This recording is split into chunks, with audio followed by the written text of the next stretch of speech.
Hi friends, horror സ്റ്റോറികൾ ഇഷ്ടപ്പെടുന്ന എല്ലാവർക്കും Malu's horror പോഡ്കാസ്റ്റിലേക്ക് സ്വാഗതം. നിങ്ങൾക്കെല്ലാവർക്കും യക്ഷിക്കഥ വളരെ ഇഷ്ടമല്ലേ? അതുകൊണ്ട് ഇന്നൊരു യക്ഷിക്കഥ പറയാം. കഥ കേട്ടുള്ളൂ. വൈരമണി ഗ്രാമം വിസ്മൃതിയിലായ ഒരു സുന്ദര ഗ്രാമം. തൊടുപുഴയ്ക്കും കട്ടപ്പനയ്ക്കും ഇടയിലുള്ള ഒരു ഗ്രാമമായിരുന്നു ഈ വൈരമണി ഗ്രാമം. ഈ ഗ്രാമം ഇപ്പോൾ ഇല്ല കേട്ടോ. സംസ്ഥാനത്തെ ഏറ്റവും വലിയ ജലവൈദ്യുത പദ്ധതിയായ ഇടുക്കി ഡാമിന്റെ നിർമ്മാണത്തെ തുടർന്ന് വെള്ളത്തിൽ മുങ്ങിപ്പോയ ഒരു ഗ്രാമമാണ് വൈരമണി ഗ്രാമം. ഡാമിലെ ജലനിരപ്പ് താഴ്ന്നതോടെ ഈ ഗ്രാമം ദൃശ്യമായി. ഡാമിലെ വെള്ളം 14% താഴെ എത്തിയപ്പോഴാണ് ഈ പഴയ ഗ്രാമം ദൃശ്യമായത്. ഈ ഗ്രാമത്തെപ്പറ്റി ഞാൻ ഇത്രയേറെ പറഞ്ഞത് എന്തിനാണെന്നായിരിക്കും നിങ്ങൾ ചിന്തിക്കുന്നത്. അതിനൊരു കാര്യമുണ്ട് കേട്ടോ. നമ്മുടെ ഈ കഥ നടക്കുന്നത് വൈരമണി ഗ്രാമത്തിലാണ്. അങ്ങനെ പറഞ്ഞാൽ ശരിയാകില്ലല്ലോ. നമ്മുടെ ഈ കഥ നടന്നത് ഈ ഗ്രാമത്തിലായിരുന്നു. കഥയ്ക്ക് ഏറെ പഴക്കമുണ്ട്. 1960 ഇക്കാര്യങ്ങളെല്ലാം സംഭവിച്ചത്. അന്ന് ഒരു വെള്ളിയാഴ്ച ദിവസമായിരുന്നു. അയ്യപ്പൻ നായർ തന്റെ ഏക മകളായ മഹാലക്ഷ്മിയോടൊപ്പം കൈനാട്ടുപാറയിൽ നിന്ന് വൈരമണിയിലേക്ക് പോവുകയായിരുന്നു. അയ്യപ്പൻ നായരുടെ വീട് വൈരമണിയിലായിരുന്നെങ്കിലും അയാളുടെ ഭാര്യ വീട് കൈനാട്ടുപാറയിലാണ്. വർഷത്തിലെ 6 മാസം അയ്യപ്പൻ നായർ ഭാര്യ വീട്ടിൽ പോയി നിൽക്കും. പിന്നെയുള്ള 6 മാസം തന്റെ സ്വന്തം വീട്ടിലും. അങ്ങനെ ആ വർഷത്തിലെ 6 മാസത്തെ ഭാര്യ വീട്ടിലെ പൊറുതിയും മതിയാക്കി മകളോടൊപ്പം സ്വന്തം നാട്ടിലേക്ക് മടങ്ങുകയാണ് അയ്യപ്പൻ നായർ. ഇവരുടെയും യാത്ര കാളവണ്ടിയിലാണ്. നന്നേ പുലർച്ചയ്ക്ക് കൈനാട്ടുപാറയിൽ നിന്ന് തിരിച്ചതാണ്. പക്ഷേ വൈരമണിയിൽ എത്തിയപ്പോഴേക്കും നന്നേ ഇരുട്ടി. വലിയൊരു കാട് കടന്നിട്ട് വേണം വീട്ടിലെത്താൻ. കാളവണ്ടിയുടെ ഒരു ഭാഗത്ത് തൂക്കിയ റാന്തൽ വിളക്കിന്റെ അരണ്ട വെളിച്ചത്തിൽ അയ്യപ്പൻ നായർ പരിഭ്രമത്തോടെ കാളകളെ മുന്നോട്ട് പായിച്ചു. കാടിന്റെ തുടക്കം അത്ര ഭയാനകമല്ലെങ്കിലും അതിന്റെ ഉൾവശം അങ്ങേയറ്റം പേടിപ്പെടുത്തുന്നതാണ്. ഇരുവശത്തും ഇടതൂർന്നു തഴച്ചു വളർന്നു നിൽക്കുന്ന വൃക്ഷക്കൂട്ടങ്ങളും കുന്നും കുഴിയും മലയും നിറഞ്ഞതാണ്. ചീവിടികളുടെ ശബ്ദം അല്പനേരത്തേക്ക് നിലച്ചപ്പോൾ മാത്രമാണ് കാളവണ്ടിയുടെ മണികിലുക്കം ഒന്ന് കേൾക്കാൻ കഴിഞ്ഞത്. അച്ഛാ, എനിക്കാകെ പേടിയാകുന്നു, മഹാലക്ഷ്മി ചുറ്റിനും നോക്കിക്കൊണ്ട് പറഞ്ഞു. എന്തിനാ പെണ്ണെ നീ പേടിക്കുന്നത്? അച്ഛനില്ലേ നിന്റെ കൂടെ? അയ്യപ്പൻ നായർ മകളെ ആശ്വസിപ്പിച്ചുകൊണ്ട് കാളവണ്ടി തെളിച്ചു. ഒന്ന് വേഗം നടകാളെ, ഇവറ്റകൾ നടക്കാൻ കൂട്ടാക്കുന്നില്ലല്ലോ. രാവിലെ തുടങ്ങിയതല്ലേ അച്ഛാ, അതുങ്ങൾക്ക് വിശപ്പും ദാഹവും കാണില്ലേ? മെല്ലെ മെല്ലെ നടന്നു നീങ്ങിയ കാളകൾ പെടുന്നനെ വഴിയിൽ ഒരിടത്ത് പാറ പോലെ നിലയുറപ്പിച്ചു. ചതിച്ചല്ലോ ഭഗവാനെ, ഈ കൊടുങ്കാട്ടിൽ നമ്മൾ പെട്ടുപോയല്ലോ. അയ്യപ്പൻ നായർക്ക് ആകെ വ്യസനമായി. എങ്കിലും അയാൾ അതൊന്നും മുഖത്ത് പ്രകടിപ്പിക്കാതെ തന്റെ മകളോട് പറഞ്ഞു. മഹാ, നീ പേടിക്കണ്ട കേട്ടോ, ഇനി കുറച്ചു ദൂരം കൂടിയല്ലേ ഉള്ളൂ. കാടൊന്ന് കടന്നു കിട്ടാനുള്ള തിടുക്കം കൊണ്ട് അയ്യപ്പൻ നായർ മിണ്ടാപ്രാണികളുടെ പിന്നാമ്പുറത്ത് 4 നല്ല പെട കൊടുത്തു. മുക്രയിട്ടുകൊണ്ട് കാളകൾ മുന്നോട്ട് പാഞ്ഞു. അതോടെ അച്ഛനും മകൾക്കും സമാധാനമായി. അച്ഛാ, ഈ കരിമനക്കാട്ടിൽ യക്ഷിയുടെ ശല്യമുള്ളതായി പറഞ്ഞു കേട്ടിട്ടുണ്ടല്ലോ, അത് വല്ലതും നേരാണോ? മഹാ, നാവടക്കി നീ മിണ്ടാതിരിക്കുന്നുണ്ടോ? ഈ നട്ടപ്പാതിരക്കാണോ ഇങ്ങനെയുള്ളതൊക്കെ പറയുന്നത്? സത്യത്തിൽ അയ്യപ്പൻ നായരും നാട്ടുകാരുടെ നാവിൽ നിന്ന് ആ കരിമനക്കാട്ടിലെ യക്ഷിയെക്കുറിച്ച് ധാരാളം കേട്ടിരുന്നു. കുളമാവിൽ നിന്ന് കട്ടപ്പനയ്ക്ക് പോകുന്ന പല വ്യാപാരികളും തങ്ങുന്നത് വൈരമണിയിലാണ്. അവരുടെ ഇടത്താവളം വൈരമണി എന്ന ഗ്രാമമാണ്. അവരിൽ ചിലർ രാത്രികാലങ്ങളിൽ യക്ഷിയെ കണ്ടിട്ടുണ്ടെന്നും അവരെ യക്ഷി ഉപദ്രവിച്ചിട്ടുണ്ടെന്നും അയ്യപ്പൻ നായർ കേട്ടിട്ടുണ്ട്. മഹാലക്ഷ്മിയുടെ നാവിൽ നിന്ന് യക്ഷിയുടെ പേര് കേട്ടപ്പോഴേ നായർക്ക് മൂത്രശങ്ക അനുഭവപ്പെട്ടു.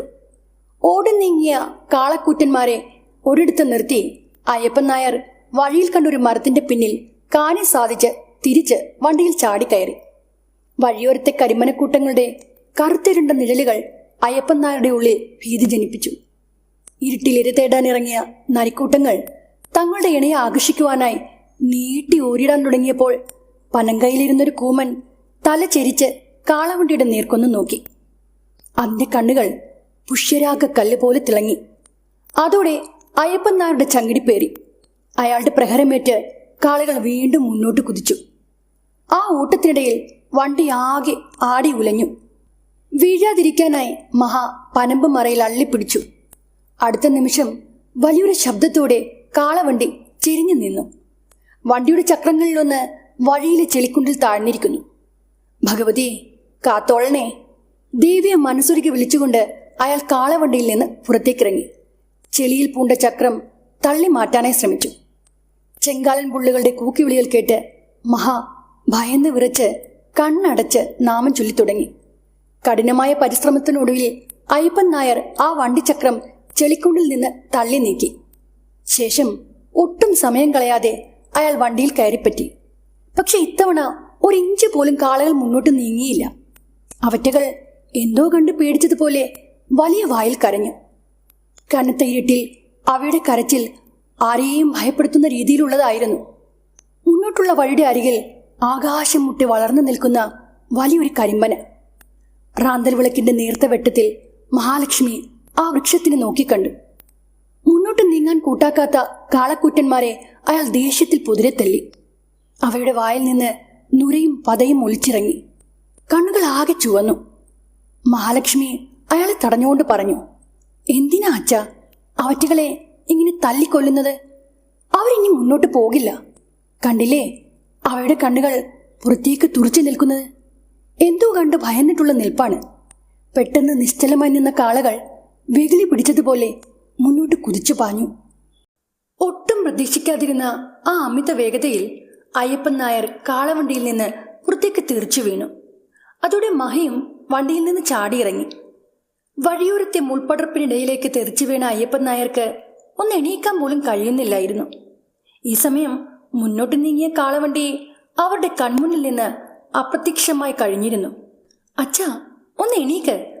അവൾ അയാളെ ഒരുവിധം താങ്ങി എണീൽപ്പിച്ചു. കരിമ്പനക്കൂട്ടങ്ങളുടെ തലപ്പുകളുടെ ഇടയിൽ കൂടി ഇടയ്ക്കിടെ കാണാൻ കഴിയുന്ന ചന്ദ്രന്റെ ചോപ്പയിൽ കാളവണ്ടി പാഞ്ഞുപോയ ദിക്കിലേക്ക് ഇരുവരും തെല്ലുനേരം നോക്കി നിന്നു. മുടന്തി മുടന്തി അയാൾ ചെമ്മൺ പാതയിലേക്ക് കയറി. ഇനി എന്ത് ചെയ്യും? നമ്മൾ എങ്ങനെ നാടെത്തും? മഹിയുടെ ആ ചോദ്യത്തിന് മുന്നിൽ മറുപടിയില്ലാതെ അയ്യപ്പൻ നായർ നിന്നു. ആ സമയത്ത് ഇരുവരും ഒരു കൊലുസിന്റെ ശബ്ദം കേട്ടു.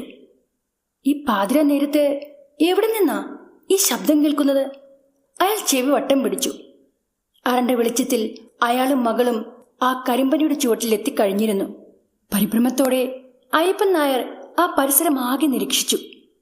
തൊട്ടടുത്ത് നിൽക്കുന്ന കുറ്റിച്ചെടികൾക്കിടയിൽ നിന്ന് ആരോ ഓടി മാറിയതുപോലെ മഹാലക്ഷ്മിക്ക് തോന്നി. അച്ഛാ, എല്ലാവരും പറയുന്ന ആ യക്ഷി ഇവിടെ എവിടെയോ ഉണ്ട്. മഹ പറഞ്ഞു തീർന്നതും കരിമ്പനിയുടെ അടുത്ത് നിന്ന വലിയൊരു പേരാലിന്റെ താഴേക്ക് വളർന്നിറങ്ങിയ നീളൻ വേരുകളിലൊന്ന് അയ്യപ്പൻ നായരുടെ കഴുത്തിൽ ചുറ്റിമുറുകി. ആ നീളൻ വള്ളികളിൽ നിന്ന് ഒരു മോചനം കിട്ടാനായി അയാൾ ആകാവുന്നത്ര ശ്രമിച്ചു. പക്ഷേ അയാൾക്കതിനായില്ല.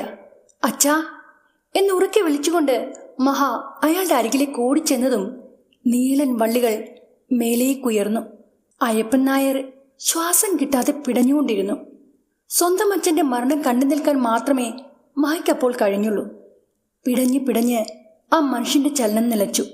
അയാളുടെ വായിൽ നിന്ന് ഒലിച്ചിറങ്ങിയ രക്തത്തുള്ളികൾ താഴെ വീണ് കിടന്ന കരിയിലക്കൂട്ടങ്ങളിൽ തളം കെട്ടി നിന്നു.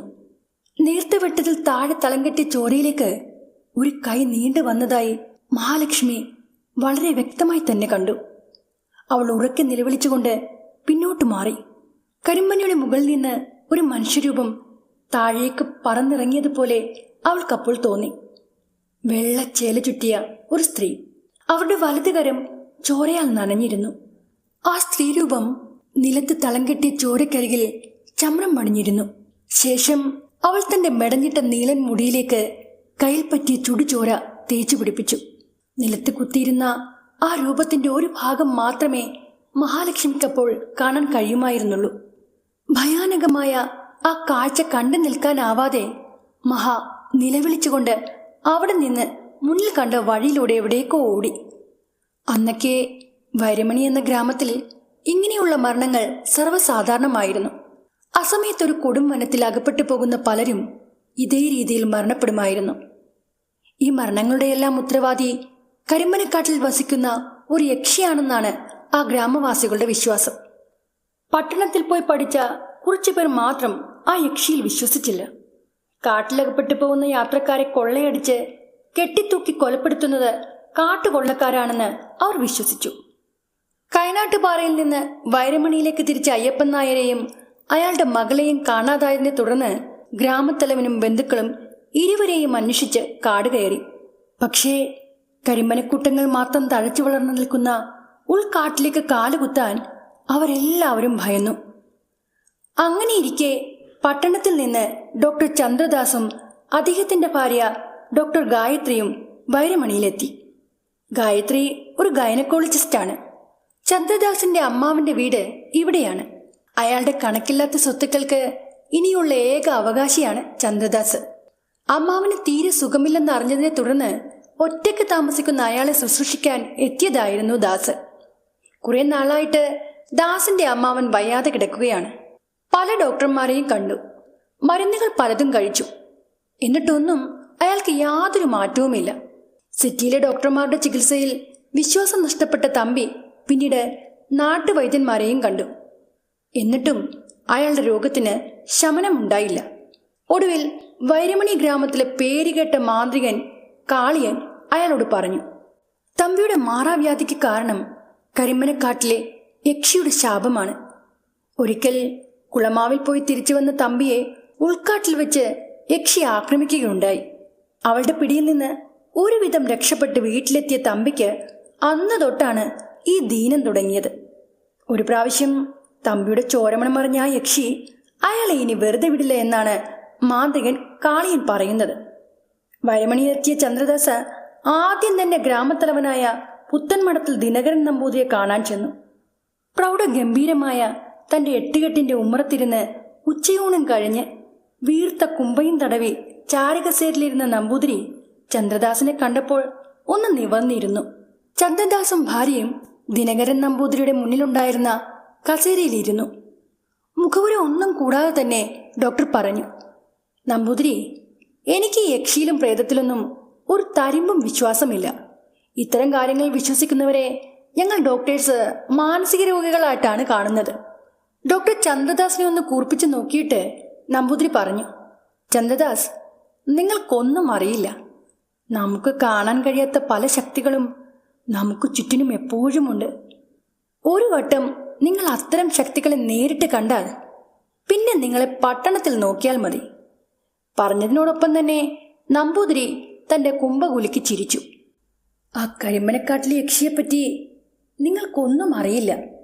പക്ഷേ എനിക്കവളെ നന്നായിട്ടറിയാം. ചിരിത.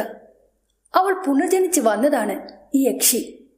കൊടും പാതകം ചെയ്ത് അവളെ ഞങ്ങൾ ശിക്ഷിച്ചു. അവൾ മരിച്ചതോടുകൂടി ഒരു യക്ഷിയായി വന്ന് അവൾ ഈ നാട്ടുകാരെ ഉപദ്രവിക്കുകയാണ്. ഈ നാട് മുടിയാൻ തന്നെ അവളാണ് കാരണക്കാരി. 2 ദിവസത്തിനു മുമ്പ് അവളുടെ ഇരയായത് എൻ്റെ ഉറ്റ കൂട്ടുകാരൻ അയ്യപ്പൻ നായരാണ്. അദ്ദേഹത്തിന്റെ മകൾ മഹാലക്ഷ്മിയെ ഇതുവരെ ഞങ്ങൾക്ക് കണ്ടെത്താനായിട്ടില്ല. നിങ്ങളുടെ അമ്മാവൻ തമ്പിക്കും യക്ഷിയുടെ ശാപം കിട്ടിയതാ. ഇവിടെ നിങ്ങളുടെ മരുന്ന് ചികിത്സയുടെ ഒരാവശ്യവുമില്ല. പകരം മന്ത്രതന്ത്രങ്ങളാണ് ആവശ്യം. മനസ്സിലായോ? ആരാണീ ചിരിത? ഡോക്ടർ ചന്ദ്രദാസിന്റെ ചോദ്യം കേട്ട് ദിനകരൻ അല്പനേരം എന്തൊക്കെയോ ചിന്തിച്ചു. ശേഷം ചുറ്റുമൊന്ന് കണ്ണോടിച്ചു. തെല്ലുനേരം അയാളുടെ നോട്ടം ചന്ദ്രദാസിന്റെ ഭാര്യ ഗായത്രിയിൽ തറച്ചു നിന്നു. പിന്നീട് അയാൾ പറഞ്ഞു, ചിരിത. ചിരിത എന്നാൽ കരിമ്പനക്കാട്ടിലെ യക്ഷി. അവൾ മരണശേഷം ഒരു യക്ഷിയായി പുനർജനിച്ചു. ഈ ഗ്രാമത്തിലെ ഉയർന്ന ജാതിയിലുള്ളവർക്ക് മാത്രം കുടിക്കാനായിട്ടുണ്ടാക്കിയ കിണറ്റിൽ നിന്ന് അവൾ വെള്ളം കോരി കുടിച്ചു. അതോടെ ഈ നാട്ടിൽ കൊടും വരൾച്ചയുണ്ടായി. അവളുടെ ശാപത്തിൽ നിന്ന് മുക്തി കിട്ടാനായി വൈരമണിയിലെ പേരുകേട്ട മാന്ത്രികൻ കാളിയൻ ഈ ഗ്രാമത്തിന്റെ 4 അതിരിനും വലിയ ആണികൾ തറച്ച് മാന്ത്രിക ചരടുകളാൽ ബന്ധിച്ചു. അതോടെ അവളുടെ ശല്യം അവസാനിച്ചു. പക്ഷേ ഈ വൈരമണി ഗ്രാമത്തിന് ചുറ്റും വ്യാപിച്ചു കിടക്കുന്ന ആ കരിമ്പനക്കാട് ഇന്നും അവളുടെ വിഹാര കേന്ദ്രമാണ്. അവിടെ എത്തിപ്പെടുന്നവരാരെയും അവൾ വെറുതെ വിടില്ല. അവിടെയുള്ള ഒരു കരിമ്പനിയിലാണ് അവളുടെ വാസം. ദിനകരൻ നമ്പൂതിരി പിന്നെയും പലതും പറഞ്ഞുകൊണ്ടിരുന്നു. പക്ഷേ അതൊന്നും കേൾക്കാൻ താല്പര്യമില്ലാത്തതുപോലെ ചന്ദ്രദാസ് അയാളുടെ മുന്നിലിരുന്നു. വീട്ടിലേക്ക് മടങ്ങുന്ന വഴിക്ക് ചന്ദ്രദാസ് ഒരു കാര്യം തീരുമാനിച്ചുറപ്പിച്ചിരുന്നു. ഇന്ന് രാത്രി കരിമ്പനക്കാട്ടിലേക്കൊന്ന് പോകണം. കാട്ടുകൊള്ളക്കാരെ രക്ഷിക്കാനാണോ അതോ മറ്റെന്തെങ്കിലും ഉദ്ദേശം ഈ കെട്ടുകഥയ്ക്ക് പിന്നിലുണ്ടോ എന്ന് കണ്ടുപിടിക്കണം. ചന്ദ്രദാസ് മനസ്സിൽ വിചാരിച്ചതുപോലെ തന്നെ അന്ന് രാത്രി അയാൾ കരിമ്പനക്കാട്ടിലേക്ക് പോവുക തന്നെ ചെയ്തു. കരിമ്പനക്കാട്ടിലെ ഏറ്റവും ഉയർന്ന പനയിലാണ് യക്ഷി വസിക്കുന്നത് എന്നാണ് നാട്ടുകാർ വിശ്വസിക്കുന്നത്. അതിനാൽ ആദ്യം ആ കരിമ്പന കണ്ടുപിടിക്കണം. ഇതെല്ലാം വെറും അന്ധവിശ്വാസങ്ങൾ മാത്രമാണെന്ന് ഇവിടെയുള്ളവരെ പറഞ്ഞു ബോധ്യപ്പെടുത്തണം. ഡോക്ടർ ചന്ദ്രദാസ് ആ ഒറ്റ ഉദ്ദേശത്തോടെ മുന്നിൽ കണ്ട വഴിയിലൂടെ നടന്നുകൊണ്ടിരുന്നു. കയ്യിലുണ്ടായിരുന്ന ടോർച്ചിന്റെ വെട്ടത്തിൽ അയാൾ ചുറ്റുമുള്ള കാഴ്ചകൾ വീക്ഷിച്ചു. ഭയാനകമായ അന്തരീക്ഷം, കനത്ത ഇരുട്ടും. ആ ഇരുട്ടിന്റെ മറപറ്റി ഇരിയുടെ നേർക്ക് കുതിച്ചു ചാടാൻ തക്കം പാർത്തിരിക്കുന്ന വന്യമൃഗങ്ങളെയാണ് ചന്ദ്രദാസ് ഭയപ്പെട്ടത്. ഓരോരോ ചുവടുകളും അയാൾ ശ്രദ്ധയോടെ മുന്നോട്ട് വെച്ചു. പച്ചിലക്കൂട്ടങ്ങൾ ഒളിച്ചിരിക്കുന്ന വിഷമുറ്റിയ ഇഴജന്തുക്കൾ. പേരിനേക്കാൾ കൂടുതൽ അയാളെ അവറ്റകൾ ഭയപ്പെടുത്തി. മുന്നിൽ കണ്ട ഓരോ വഴിയും അയാൾ പിന്നിട്ടപ്പോൾ ആരൊക്കെയോ മരക്കൂട്ടങ്ങൾക്കിടയിലൂടെ ഓടി മാറുന്നതായി അയാൾക്ക് അനുഭവപ്പെട്ടു. യക്ഷിയുടെ പേരും പറഞ്ഞ് നാട്ടുകാരിൽ ചിലർ തന്നെയാണ് വഴിയാത്രക്കാരെ കൊള്ളയടിക്കുവാനായി ഈ കാട്ടിൽ പതുങ്ങിയിരിക്കുന്നത്. അങ്ങനെയൊക്കെ ചിന്തിച്ചുകൊണ്ട് ദാസ് നടന്നുകൊണ്ടേയിരുന്നു. അപ്രതീക്ഷിതമായി കേട്ട കാൽച്ചിലങ്കകളുടെ ശബ്ദം ഡോക്ടറെ ചിന്താക്കുഴപ്പത്തിലാക്കി. പരിഭ്രമത്തോടെ അയാൾ ചുറ്റും കണ്ണോടിച്ചെങ്കിലും നേരത്തെ ടോർച്ച് വെട്ടത്തിൽ അയാൾക്ക് അസാധാരണമായതൊന്നും തന്നെ കാണാൻ കഴിഞ്ഞില്ല. പെട്ടെന്ന് കനത്ത ഇരുട്ടിൽ എവിടെ നിന്നോ ഒരു പെണ്ണ് ഓടിപ്പാഞ്ഞ് ചന്ദ്രദാസിനരികിലേക്കെത്തി. ആരെയോ ഭയന്ന് പരിഭ്രമത്തോടെ ഓടിവന്ന അവൾ അയാളുടെ മുതുകിലിടിച്ചു നിന്നു. ചന്ദ്രദാസ് ഒന്ന് ഞെട്ടി.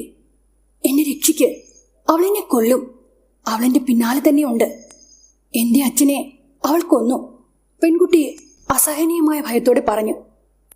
ആ കൊടുങ്കാട്ടിൽ വെച്ച് അങ്ങനെ ഒരു പെൺകുട്ടിയെ കണ്ടുമുട്ടിയപ്പോൾ ചന്ദ്രദാസ് ആകെ അമ്പരന്നു പോയി. അയാളുടെ കൈകളിൽ മുറുകെ പിടിച്ചുകൊണ്ട് അവൾ ചുറ്റിനും നിറഞ്ഞു നിൽക്കുന്ന ഇരുട്ടിലേക്ക് നോക്കി. പേടിക്കാതിരിക്കൂ, നിനക്കൊന്നും സംഭവിക്കില്ല, നിന്നെ ആരുമൊന്നും ചെയ്യില്ല. ചന്ദ്രദാസ് അങ്ങനെ പലതും പറഞ്ഞെങ്കിലും അതൊന്നും കേൾക്കാനുള്ള മാനസികാവസ്ഥയിലല്ലായിരുന്നു ആ പെൺകുട്ടി. അവളുടെ ശ്രദ്ധ ആ ഇരുട്ടിലേക്ക് മാത്രമായിരുന്നു. നിന്നെയാണോ നാട്ടുകാർ തിരയുന്നത്? ഈ വനത്തിനുള്ളിൽപ്പെട്ട് കാണാതായ പെൺകുട്ടി നീയാണോ? അതെ, ഞാൻ തന്നെയാണ്. 3 ദിവസമായിട്ട് ഞാൻ ഒന്നും തന്നെ കഴിച്ചിട്ടില്ല. എൻ്റെ അച്ഛൻ, അവളുടെ വാക്കുകൾ വെക്കി. അവൾ എൻ്റെ അച്ഛനെ കൊന്ന് മരത്തിൽ കെട്ടിത്തൂക്കി. അവൾ എന്നെയും വെറുതെ വിടില്ല. നമുക്കിവിടെ നിൽക്കണ്ട, വാ, ഇവിടെ നിന്ന് വേഗം പോകാം. ദേ, നീ പേടിക്കാതിരിക്കൂ, നിന്നെ ഞാൻ ഇവിടെ നിന്ന് രക്ഷപ്പെടുത്താം. സങ്കടപ്പെടാതെ. പക്ഷേ നീ എന്നോടൊരു കാര്യം പറയണം. ആ കരിമ്പന് അതെവിടെയാ നിൽക്കുന്നത്? ചന്ദ്രദാസിന്റെ ചോദ്യം കേട്ട് പെൺകുട്ടി വെപ്രാളത്തോടെ പറഞ്ഞു. ആ പന ഈ കാടിന്റെ ഒത്ത നടുവിലാ നിൽക്കുന്നത്. അങ്ങോട്ട് പോകുന്നത് അപകടമാണ്. ആ കരിമ്പനിയിലാണ് യക്ഷി താമസിക്കുന്നത്. അവളാണ് എൻ്റെ അച്ഛനെ കൊന്നത്. അവിടേക്ക് പോയവരാരും തന്നെ ഇതുവരെ തിരിച്ചു വന്നിട്ടില്ല. സാറ് വാ, നമുക്കിവിടെ നിന്ന് പോകാം. പേടിച്ച് കരഞ്ഞ് ബഹളം വെച്ച ആ പെൺകുട്ടിയോട് അയാൾ ചോദിച്ചു. പക്ഷേ നിനക്ക് എന്താണ് സംഭവിച്ചത്? നിന്റെ അച്ഛനെ ആരാ കൊന്നത്? യക്ഷി, കരിമ്പനക്കാട്ടിലെ രക്തയക്ഷിയാണ് എൻ്റെ അച്ഛനെ കൊന്നത്. ഞാൻ എൻ്റെ അമ്മ വീട്ടിൽ നിന്ന് അച്ഛൻ്റെ കൂടെ വൈരമണി എന്ന ഗ്രാമത്തിലേക്ക് വരികയായിരുന്നു. പക്ഷേ പെൺകുട്ടി നടന്ന കാര്യങ്ങളെല്ലാം തന്നെ ഡോക്ടർ ചന്ദ്രദാസിനെ പറഞ്ഞു കേൾപ്പിച്ചു. അവിശ്വസനീയമായ ആ സംഭവങ്ങൾ കേട്ട് അയാൾ അമ്പരന്ന് നിന്നുപോയി. പിന്നെയും പലതും ചന്ദ്രദാസിന് അവളോട് ചോദിച്ചറിയണമെന്നുണ്ടായിരുന്നു. പക്ഷേ അപ്പോഴേക്കും ആ പെൺകുട്ടി ബോധം കെട്ട് ചന്ദ്രദാസിന്റെ നെഞ്ചിലേക്ക് വീണു. വിശപ്പും ദാഹവും അവളെ വല്ലാതെ തളർത്തിയിരുന്നു. കൂടാതെ അച്ഛൻ മരിച്ച ദുഃഖവും ആ പെൺകുട്ടിയെ ഏറെ വേദനിപ്പിച്ചു. കുഴഞ്ഞു വീണ പെൺകുട്ടിയെയും തോളിലെടുത്തുകൊണ്ട് ചന്ദ്രദാസ് കരിമ്പനക്കാട് കടന്ന് വൈരമണി എന്ന ഗ്രാമത്തിലേക്ക് പ്രവേശിച്ചു. രാത്രിയുടെ ഇരുട്ടിൽ ഗ്രാമത്തിന്റെ അതിൽ സ്ഥാപിച്ചിരുന്ന മാന്ത്രിക ചരടുകൾ ബന്ധിച്ച വലിയ ആണികളൊന്നും ചന്ദ്രദാസിന്റെ കണ്ണിൽ പെട്ടില്ല. അയാളുടെ കാലിൽ തട്ടി ആ ബന്ധനം പൊട്ടിപ്പോയതും ദാസ് അറിഞ്ഞില്ല. വലിയ ആണികളിൽ തറച്ച മാന്ത്രിക ചരടിന്റെ ബന്ധനം ഇല്ലാതായതോടെ ചന്ദ്രദാസിന്റെ തോൾ തളർന്നു കിടന്ന മഹാലക്ഷ്മി കണ്ണുകൾ തുറന്നു. അടക്കാനാവാത്ത ആനന്ദത്തിൽ അവളുടെ കണ്ണുകൾ തിളങ്ങി.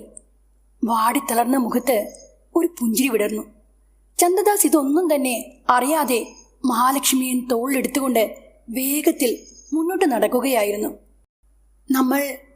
നമ്മൾ കാട് കടന്ന് ഗ്രാമത്തിലെത്തിയോ? കണ്ണുകൾ തിരുമിക്കൊണ്ട് മഹാ അയാളുടെ തോളിൽ നിന്ന് പിടഞ്ഞെണീറ്റുകൊണ്ട് ചോദിച്ചു. ഇപ്പോൾ നിനക്ക് എങ്ങനെയുണ്ട്? നടക്കാൻ കഴിയുമോ? ഞാനിനി നടന്നോളാം. താങ്കളൊന്ന് എന്നെ നിലത്തേക്ക് ഇറക്കിയാട്ടെ. ആശ്വാസത്തോടെ ചന്ദ്രദാസ് അവളെ താഴെ ഇറക്കി. കാട് കടന്നതോടെ മാനത്ത് ചന്ദ്രക്കല ദൃശ്യമായി. എങ്ങും നറുനിലാവ്. കാട്ടിലെവിടെയോ പാല പൂത്തിരിക്കാം. കാട്ടുചോലകളെ തഴുകിയെത്തിയ തണുപ്പൻ കാറ്റിൽ പാലപ്പൂവിന്റെ മത്ത് പിടിപ്പിക്കുന്ന സുഗന്ധമുണ്ടായിരുന്നു. ചുറ്റിനും നിറഞ്ഞു നിൽക്കുന്ന നിലാവെട്ടത്തിൽ അപ്പോൾ മാത്രമാണ് ദാസ് തന്റെ മുന്നിൽ നിൽക്കുന്ന പെൺകുട്ടിയുടെ മുഖം ശ്രദ്ധിച്ചത്. 18-19 വയസ്സ് പ്രായം തോന്നിക്കുന്ന ഒരു പെൺകുട്ടി. നന്നേ വെളുത്ത അവളുടെ മുഖത്ത് വല്ലാത്ത ക്ഷീണം കാണുന്നുണ്ട്. അസാധാരണമായ നീളമുള്ള അവളുടെ മുടിയിലേക്ക് നോക്കിക്കൊണ്ട് അയാൾ അവളോട് ചോദിച്ചു, നിന്റെ പേരെന്താ? മഹാലക്ഷ്മി. മഹാലക്ഷ്മി, നീ സത്യത്തിൽ ആ യക്ഷിയെ കണ്ടോ? ചന്ദ്രദാസിന്റെ ചോദ്യം കേട്ട് മഹയുടെ മുഖം വിളറി വെളുത്തു. വീണ്ടും അവളുടെ മുഖത്ത് ഭയം ദൃശ്യമായി. ഞാൻ ആ യക്ഷിയെ കണ്ടു. അതിഭയാനകമാണ് അവളുടെ രൂപം. ചുവന്ന തിളക്കമുള്ള കണ്ണുകളാണ് അവൾക്കുള്ളത്. കറുത്തു ചുരുണ്ട നീളൻ മുടിയുമുണ്ട്. കൂടാതെ ചോരക്കറ പുരണ്ട കൂർത്ത കോമ്പലുകളാണ് അവൾക്കുള്ളത്. പക്ഷെ ഒറ്റ നോട്ടത്തിൽ അവളുടെ ആ ദംഷ്ട്രകൾ നമുക്ക് കാണാൻ കഴിയില്ല. വൈരമണിയിലേക്ക് പ്രവേശിക്കുന്നതിന് തൊട്ടു മുമ്പുള്ള ഈ കാട്ടിൽ വച്ച് രാത്രി സമയത്ത് അവളുടെ മുന്നിൽ ആരെങ്കിലും പെട്ടുപോയാൽ അയാളെ അവൾ കൊന്നിരിക്കും. പകലാണെങ്കിൽ അതിസുന്ദരിയായ സ്ത്രീയുടെ രൂപത്തിൽ വഴിപോക്കരുടെ മുന്നിൽ പ്രത്യക്ഷപ്പെട്ട് അവളുടെ സൗന്ദര്യം കാട്ടി അവരെ പറഞ്ഞ് മയക്കി അന്ത്യാവുന്നത് വരേക്കും അവരെ ഈ വനത്തിൽ അവൾ തടഞ്ഞു വെക്കും. പിന്നീട് ആ വഴിയാത്രക്കാരെ അവൾ അവളുടെ ഇരയാക്കും. അതാണ് അവളുടെ ഒരു പതിവ്. ചന്ദ്രദാസ് ചുറ്റിനുമൊന്ന് നോക്കി. ശരി ശരി, നീ പേടിക്കണ്ട, എന്റെ കൂടെ പോരൂ. ചന്ദ്രദാസിന്റെ പിന്നാലെ തന്നെ മഹാലക്ഷ്മി നടന്നു. ഗ്രാമത്തിന്റെ അതിരാണ്. ഡോക്ടറുടെ പിറകെ അവൾ നടന്നു നീങ്ങിയെങ്കിലും തന്റെ തൊട്ടു പിന്നിൽ പൊട്ടിക്കിടക്കുന്ന മാന്ത്രിക ചരടിലേക്ക് അവൾ ഒരു വട്ടം തിരിഞ്ഞു നോക്കി. ആ നിലാവിൽ മഹയുടെ കോമ്പല്ലുകൾ തിളങ്ങി. വല്ലാത്തൊരു ആനന്ദത്തോടെ അവൾ ദാസിനെ വീണ്ടും പിന്തുടർന്നു. അടുത്ത ദിവസം പുലർച്ചെ ചന്ദ്രദാസും ഗായത്രിയും മഹാലക്ഷ്മിയെ ഒപ്പം കൂട്ടി നാട്ടുകൂട്ടത്തിന് മുന്നിലെത്തി. അയ്യപ്പൻ നായരെ യക്ഷി പിടിച്ചെന്നും അയാളുടെ മകളെ കാട്ടിൽ നിന്ന് കണ്ടുകിട്ടിയെന്നും ഇതിനുള്ളിൽ തന്നെ നാട്ടുകാരെല്ലാവരും അറിഞ്ഞിരുന്നു. കരിമ്പനക്കാട്ടിൽ നിന്ന് രക്ഷപ്പെട്ടു വന്ന മഹാലക്ഷ്മിയെ കാണാൻ അതിരാവിലെ തന്നെ അവരെല്ലാവരും ആൽച്ചുവട്ടിൽ ഒത്തുകൂടി. ഗ്രാമത്തലവൻ ദിനകരൻ നമ്പൂതിരി മഹാലക്ഷ്മിയെ അടിമുടി ഒന്ന് നോക്കി. അതിശയമായിരിക്കുന്നു, നീ ആ രക്തപിശാചരുടെ മുന്നിൽ നിന്ന് രക്ഷപ്പെട്ടു വന്നല്ലോ. അവിശ്വസനീയം തന്നെ. ഡോക്ടർ സാർ, ഇപ്പോൾ എന്തായി? ഞാൻ പറഞ്ഞതിൽ സത്യമുണ്ടെന്ന് താങ്കൾക്ക് മനസ്സിലായല്ലോ അല്ലേ? ഈ കുട്ടിയുടെ അച്ഛനെ കൊന്നത് ചിരിതയെന്ന യക്ഷിയാണെന്ന് ഇവൾ തന്നെ താങ്കളോട് പറഞ്ഞില്ലേ? ഇനി എന്തെങ്കിലും സാറിന് പറയാനുണ്ടോ? നമ്പൂതിരിയുടെ ആ ചോദ്യത്തിന് ദാസ മറുപടി പറഞ്ഞു. നമ്പൂതിരി, നിങ്ങൾ പറയുന്ന ഈ യക്ഷിയെ ഞാൻ ഇതുവരെ കണ്ടിട്ടില്ല. ഈ പെൺകുട്ടി യക്ഷിയെ കണ്ടെന്ന് പറയുന്നു. അവളുടെ അച്ഛനെ കൊന്നത് ആ യക്ഷിയാണെന്നും പറയുന്നു. ഇരുട്ടിൽ പതുങ്ങി വന്ന ആ സ്ത്രീരൂപം കൊള്ളക്കാരാകാനാണ് സാധ്യത. കാട്ടുകൊള്ളക്കാർ പല വേഷത്തിലും മുന്നിലെത്തും. ഡോക്ടറിന്റെ സംസാരം കേട്ട് നമ്പൂതിരിക്ക് കലിയിളകി. ഇനി ഞാൻ എന്താ തന്നോട് പറയേണ്ടത്?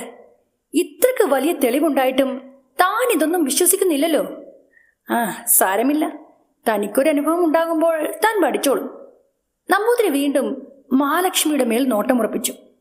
പാവം കുട്ടി, വല്ലാത്തൊരു ദുരനുഭവമാണ് ഇവൾക്കുണ്ടായത്. അങ്ങുന്നേ, ഇനി ഇവൾക്ക് ആരുമില്ല.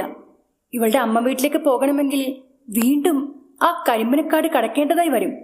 അതിനാൽ ഇവൾ ഇനി എവിടെ താമസിക്കും? നാട്ടുകൂട്ടത്തിൽ നിന്നുള്ള ഒരാളുടെ ചോദ്യം കേട്ട് നമ്പൂതിരി പറഞ്ഞു, ഇന്നു മുതൽ ഇവൾ ഈ വൈരമണി ഗ്രാമത്തിന്റെ മകളാണ്. അതുകൊണ്ട് ഈ നാട്ടിലെ ഏത് വീട്ടിലും ഇവൾക്ക് താമസിക്കാം. ഇവളുടെ എല്ലാ ചെലവും ഞാൻ നോക്കിക്കോളാം. അയ്യപ്പൻ നായർ എന്റെ മിത്രം മാത്രമല്ലായിരുന്നു, അദ്ദേഹം എനിക്കെന്റെ സ്വന്തം സഹോദരനെ പോലെ ആയിരുന്നു. നമ്പൂതിരിയുടെ ആ തീരുമാനത്തിനോട് മഹയ്ക്ക് യോജിക്കാൻ കഴിഞ്ഞില്ല. അവൾ പറഞ്ഞു, വേണ്ട, എനിക്ക് ആരുടെയും വീട്ടിൽ താമസിക്കണ്ട. ഞാൻ ഡോക്ടർ സാറിന്റെ വീട്ടിൽ നിന്നോളാം. മഹയുടെ വാക്കുകൾ കേട്ട് നമ്പൂതിരി ചന്ദ്രദാസിനെ തറപ്പിച്ചൊന്ന് നോക്കി. ശേഷം അയാൾ പറഞ്ഞു, ഇനി അതാണ് നിന്റെ ഇഷ്ടമെങ്കിൽ അങ്ങനെയാവട്ടെ. ഡോക്ടർ സാർ എന്തു പറയുന്നു? മഹ താങ്കളുടെ വീട്ടിൽ നിൽക്കുന്നത് കൊണ്ട് താങ്കൾക്ക് എന്തെങ്കിലും ബുദ്ധിമുട്ടുണ്ടോ? ചന്ദ്രദാസ് തന്റെ ഭാര്യയെ നോക്കി. അപ്പോൾ ഗായത്രി നിസ്സഹായി നിൽക്കുന്ന മഹാലക്ഷ്മിയുടെ അരികിലേക്ക് ചെന്ന് അവളെ ചേർത്ത് പിടിച്ചുകൊണ്ട് പറഞ്ഞു, മഹാലക്ഷ്മി, ഒന്നുകൊണ്ടും വിഷമിക്കണ്ട. നിനക്ക് ഞങ്ങളുടെ കൂടെ നിൽക്കാം. നീ എനിക്കെന്റെ സ്വന്തം അനുജത്തി കണക്കാ. ഗായത്രിയുടെ വാക്കുകൾ കേട്ട് മഹാലക്ഷ്മിക്ക് വലിയ ആശ്വാസമായി. ചന്ദ്രദാസിന്റെ വീട്ടിലെത്തിയപ്പോഴേ മഹാലക്ഷ്മി വീട്ടുപണികളെല്ലാം ഏറ്റെടുത്തു. പക്ഷേ കിടപ്പിലായ ഡോക്ടറുടെ അമ്മാവൻ തമ്പി മഹയെ കണ്ടപ്പോഴേ വല്ലാത്ത പരാക്രമങ്ങൾ കാട്ടാൻ തുടങ്ങി. അയാൾ കരഞ്ഞൊച്ച വെച്ചു. ചന്ദ്രദാസ് തമ്പിക്കൊരു ഇഞ്ചക്ഷൻ നൽകി തൽക്കാലം മയക്കിക്കെടുത്തി. അന്നത്തെ രാത്രിക്ക് പറഞ്ഞറിയിക്കാൻ പറ്റാത്തത്ര ഒരു നിശബ്ദതയുണ്ടായിരുന്നു. ചന്ദ്രദാസിന്റെ കിടപ്പുമുറിയുടെ തൊട്ടടുത്തായിരുന്നു തമ്പിയുടെ മുറി. അതിനു മുന്നിലുള്ള മുറിയിലായിരുന്നു മഹ കിടന്നിരുന്നത്. കരിമേഘങ്ങൾ ചന്ദ്രക്കലയെ മറച്ച ഒരു പാതിര സമയത്ത് തമ്പിയുടെ മുറിയിലേക്ക് പാലപ്പൂക്കളുടെ മനം മയക്കുന്ന ഗന്ധം ഇരച്ചെത്തി. ഒരു ഞെട്ടലോടെ അയാൾ അപ്പോൾ തന്നെ പിടഞ്ഞെണീറ്റു. ചാരിയിട്ടിരുന്ന കതക് ചെറിയൊരു ശബ്ദത്തോടെ മെല്ലെ മെല്ലെ തുറന്നു വരുന്നത് കണ്ട് തമ്പി ഒച്ചയുണ്ടാക്കി കരഞ്ഞു. പക്ഷേ അയാളുടെ കരച്ചിലൊന്നും പുറത്താരും കേട്ടില്ല. കണ്ണുകൾ തുറന്നിരുന്നിട്ട് പോലും അയാൾ ആ സമയം ഒരു സ്വപ്നം കണ്ടു.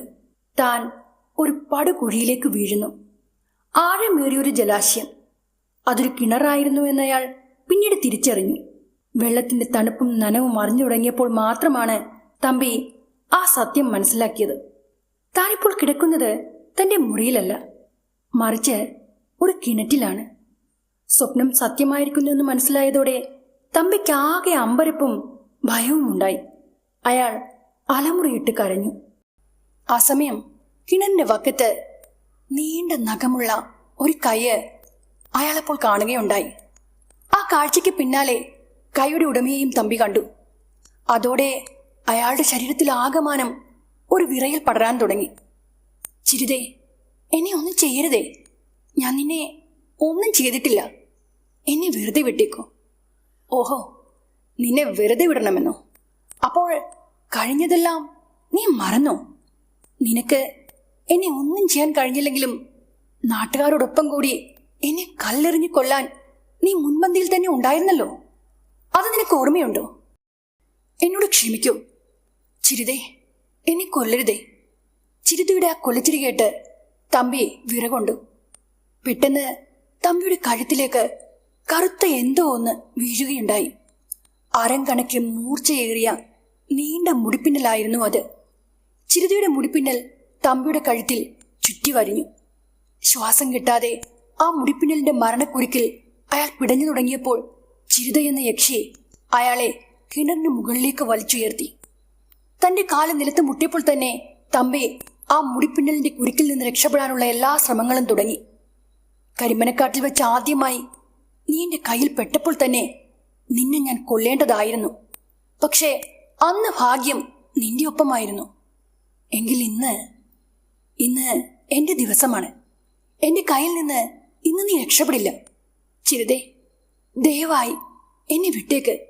എന്നെ കൊല്ലരുതേ. ഞാനും ഇതുപോലെ തന്നെ നിന്റെ മുന്നിൽ കൈകൂപ്പി ജീവന് വേണ്ടി കെഞ്ചിയതാണ്. പക്ഷേ നിങ്ങൾ ആരും തന്നെ അന്ന് അതൊന്നും കേട്ടില്ല. നിങ്ങൾക്ക് കാണാനും കേൾക്കാനും കണ്ണും കാതും ഇല്ലായിരുന്നു. ഞാൻ നിങ്ങളുടെ കാല് പിടിച്ചു. എന്നിട്ടും നിങ്ങൾ എന്നോട് ദയ കാണിച്ചില്ല. ഇന്ന് എന്റെ ദിവസമാണ്. ഒരു നിമിഷം കൊണ്ട് തമ്പി കഴിഞ്ഞു പോയ കാര്യങ്ങളെല്ലാം കൺമുന്നിൽ കണ്ടു. ദിനകരൻ നമ്പൂതിരിയുടെ നെൽപ്പുരയിൽ അന്ന് 4 പേർ ഒത്തുകൂടിയിരുന്നു. അതിലൊരാൾ താനായിരുന്നു. നിലത്ത് തറയിൽ കോമപ്പൻ പുലയന്റെ മകൾ ചിരിത ചുരുണ്ടുകൂടി കിടന്നു. അവളുടെ മാറിൽ ചുറ്റിയ ചേല താൻ വലിച്ചഴിച്ചപ്പോൾ ചിരിത ഒരട്ടയെപ്പോലെ നിലത്ത് ചുരുണ്ടുകൂടിയത് തമ്പി നിറ കണ്ണുകളോടെ അപ്പോൾ ഓർത്തെടുത്തു. എല്ലിൻ കഷ്ണം കണ്ട തെരുവ് പട്ടിയെപ്പോലെ അവളുടെ മേലെ കാർത്തിയോടെ ആദ്യം ചാടിയത് ദിനകരൻ നമ്പൂതിരി ആയിരുന്നു. ഇന്ന് താൻ കൈകുപ്പി കരഞ്ഞ് പ്രാണന് വേണ്ടി ഇരുന്നതുപോലെ ചിരിതയും ചെയ്തിരുന്നു. പക്ഷെ അന്നൊന്നും ഇതുപോലൊരു ദിവസം നേരിടേണ്ടി വരുമെന്ന് സ്വപ്നത്തിൽ പോലും അയാൾ വിചാരിച്ചിരുന്നില്ല. ഞാറ് കൊയ്യാൻ വന്ന സുന്ദരിയായ ചിരിത, അവളുടെ വടിവൊത്ത ശരീര സൗന്ദര്യത്തിൽ നാട്ടുപ്രമാണിമാരായ പലർക്കും കണ്ണുണ്ടായിരുന്നു. തക്കം പാർത്തി കിട്ടിയ ഒരു അവസരത്തിൽ ആരും കാണാതെ കുടിൽ ഉറങ്ങിക്കിടന്ന ചിരിതയെ പൊക്കിയെടുത്ത് നമ്പൂതിരിയുടെ നെൽപ്പുരയിൽ എത്തിച്ചത് അയ്യപ്പൻ നായരായിരുന്നു. ആകെ പേടിച്ചരണ്ട ഒരു മാൻ പേടിയെപ്പോലെ നിന്ന് ചിരിതയെ നോക്കി താൻ അടക്കമുള്ളവർ വെള്ളമിറക്കി.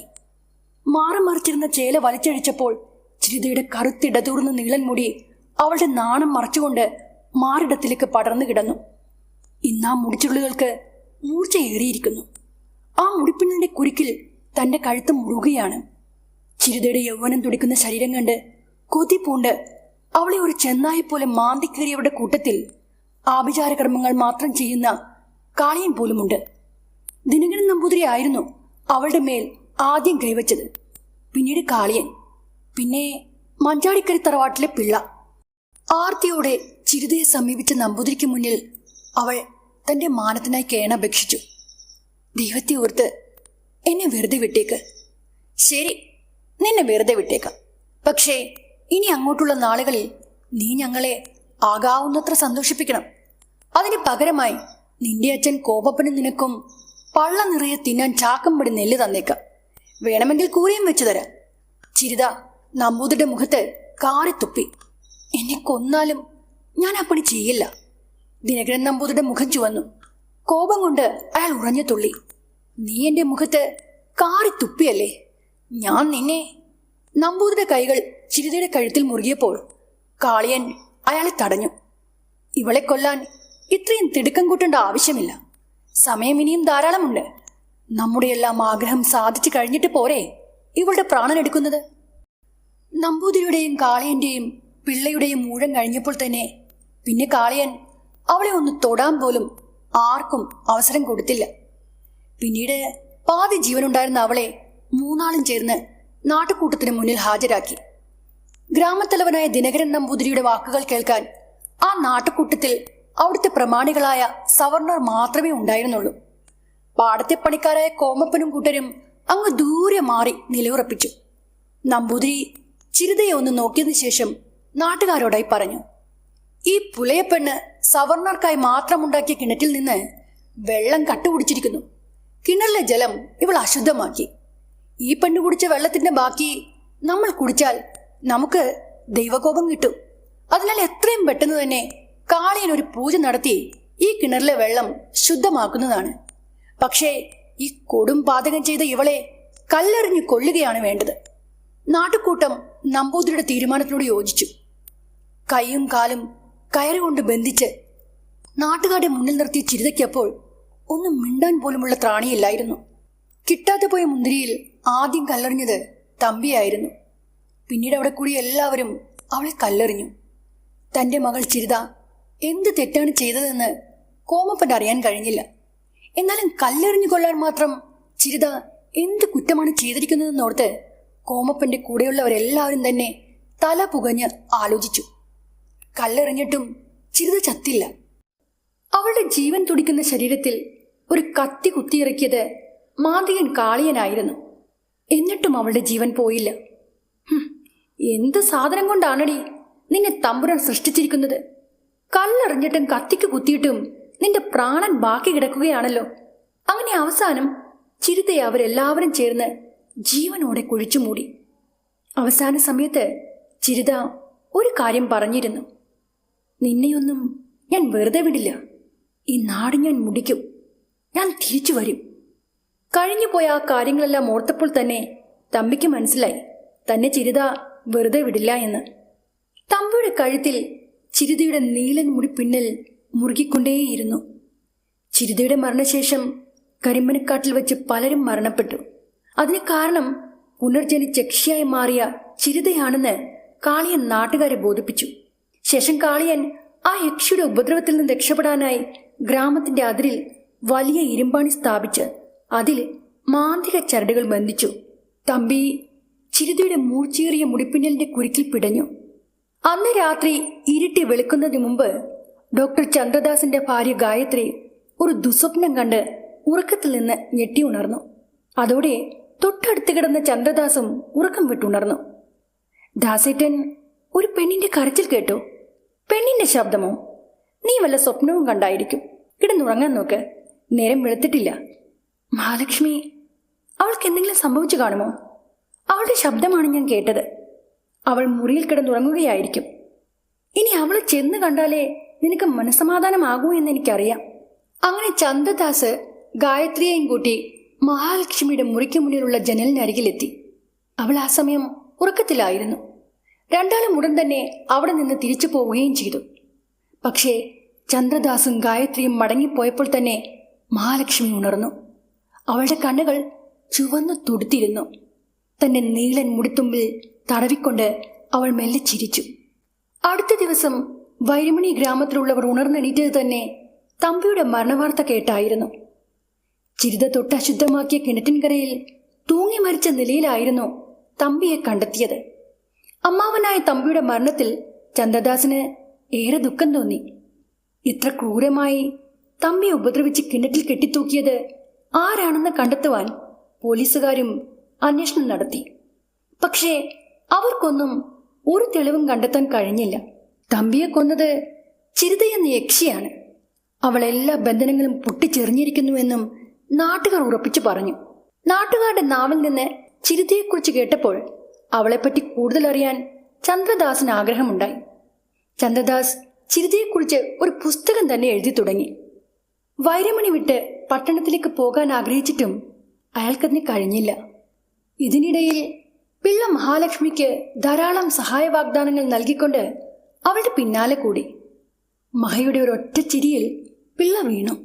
ആരോരും അറിയാതെ ഒരു രാത്രി ലക്ഷ്മി പിള്ളയെ വിജനമായൊരു സ്ഥലത്തേക്ക് വിളിച്ചു.